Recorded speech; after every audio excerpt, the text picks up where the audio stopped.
Turasubiye kubahereza mwiriwe canke mwaramutse bivanye naho buri umwe wese adukurikiye muri uyu mugoroba aherereye. Iyi ni imbonesha kure ya Hejuru TV tugiye kubagezako amakuru agezweho tuza kugaruka ku biriko biravugwa cane hirya nino muri politike y'u Burundi. Imbere yuko tuyatangura reka tubaramutse kandi tubahe ikaze mwe mudukurikiye muri mu bice bigiye bitandukanye imbere mu gihugu mu bihugu bitandukanye ku mugabane wa Afrika no ku yindi migabane ya kure, mwese ntimucikwe n'aya makuru adasanzwe. Bimwe mu bihangange byo muri CNDD-FDD biriko bihuriza hamwe ko President Ndayishimiye akura General Prime Niyongabo mu mabanga yo kubora ibiro bikuru vya gisirikare.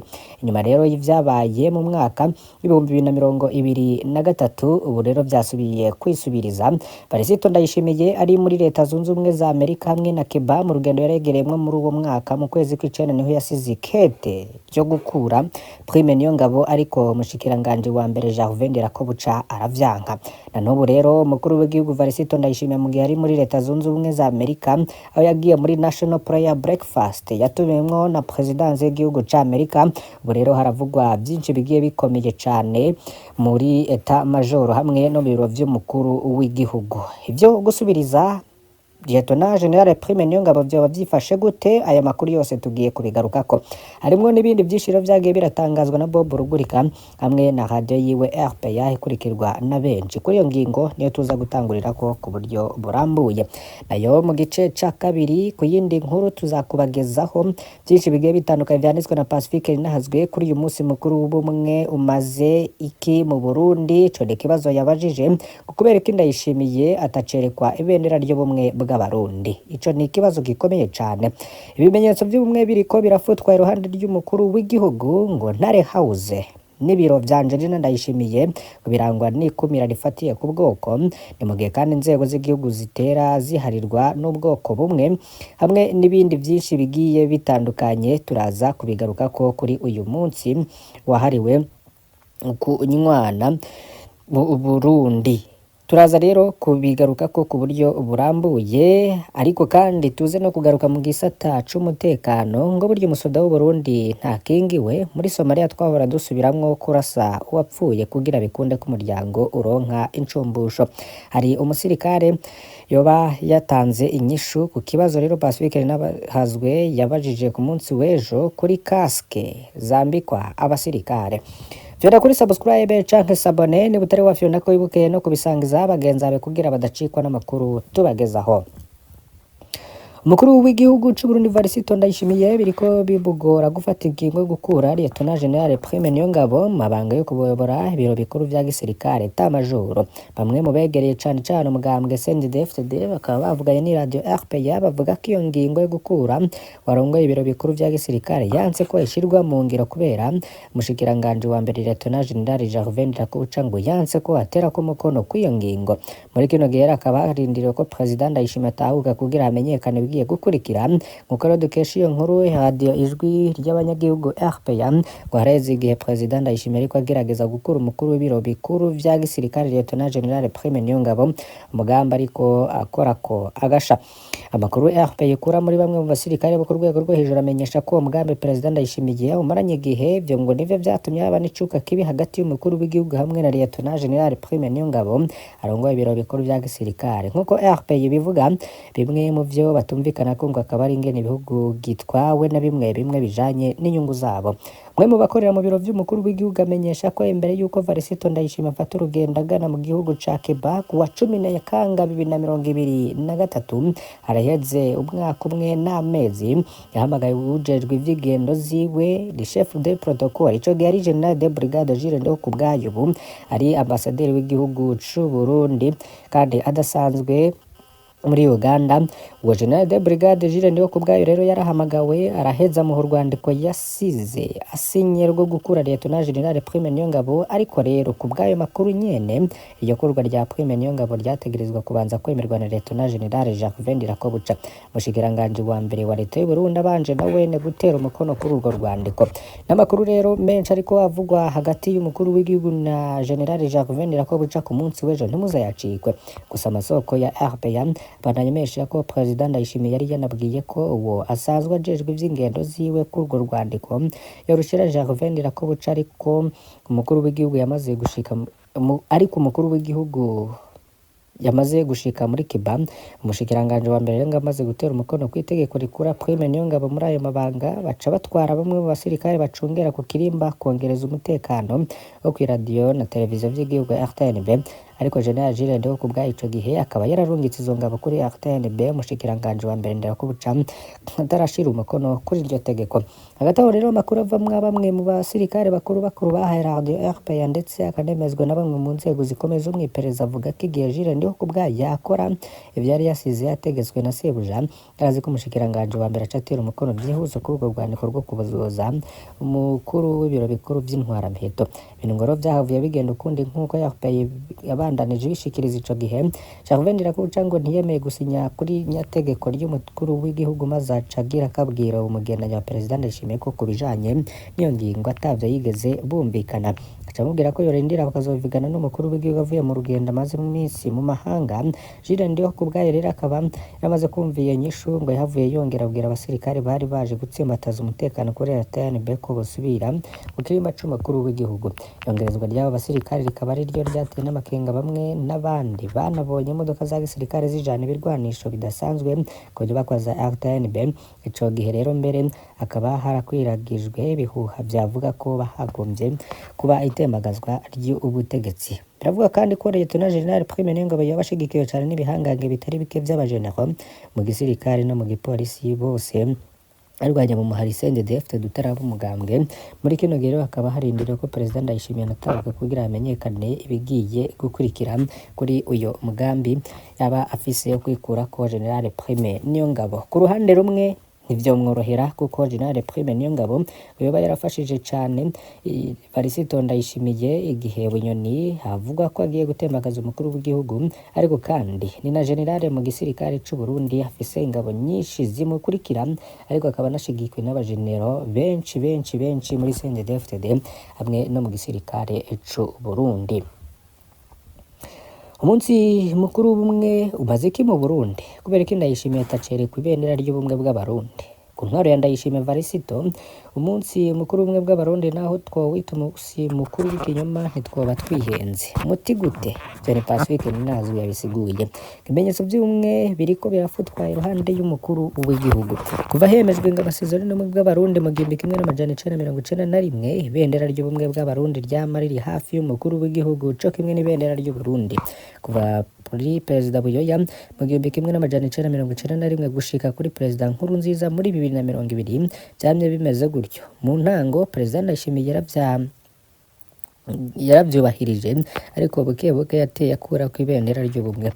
Ubu iyo ashikirije ijambo abarundi bose aba ahagatiwe n'amabendera abiri y'igihugu. Ibendera ry'ubumwe ryaranyitse iyo ariko arakoresha inama y'abashikiranganje, yariko arakira abashitsi. Ndayishimiye bakikujwe n'amabendera abiri y'igihugu. Iry'ubumwe ryaragiye. Ubwo nubwo tumwe rero butabesha Ndayishimiye ntiyemera ubumwe bw'abarundi. Ibimenyetso vyabwo biramushisha, ariko mu mvugo abwameza mu kanwa. Ntare House, ibiro vy'umukuru w'igihugu hamwe n'ibiro vya Angelina Ndayishimiye birangwa n'ikomera rifatiye ku bwoko. Umukuru w'igihugu rero afise abayobozi bishikira batatu, harimo chef de cabinet civil, chef de cabinet militaire na chef de cabinet police. Chef de cabinet civil yaranafise n'icegera, bose rero bava mu bwoko bumwe n'umukuru w'igihugu. Bakuru mu biro vy'umukuru w'igihugu nabo mu biro kwa Angelina Ndayishimiye nka bose abo mu bwoko bumwe. Abagenda y'umukuru w'igihugu, garde du corps, chef du protocole, abajejwe ibigega n'abandi bose bamwegereye cane usanga bava mu bwoko bwiwe.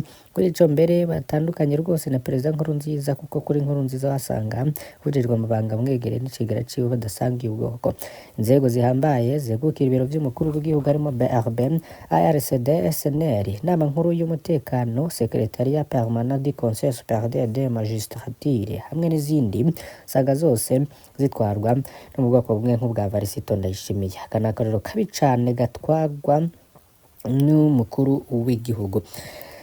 Inzego z'igihugu rero zitera zihariza ubwoko bumwe kuko umukuru w'igihugu n'umukuru wa leta y'u Burundi basangiye ubwoko imbere ya perezida Ndayishimiye. Ikintu nk'iki cariheruka kubaho mu 1976 gushika mu 1978 aho umukuru w'igihugu n'umushikiranganje wa mbere bari basangiye ubwoko. Izindi ntwaro zose za Buyoya, za Ndadaye, za Ntaryamira, za Bantunganya hamwe n'iza Buyoya zashizeho umushikiranganje wa mbere udasangiye ubwoko n'umukuru w'igihugu. Mu ntwaro z'inyuma y'amasezerano ya Arusha naho umukuru w'igihugu yategerezwa kugena icegera ciwe ca mbere badasangiye ubwoko kandi gifise ububasha mu nzego za politiki n'iz'umutekano. Buyoya, Ndayizeye na Nkurunziza.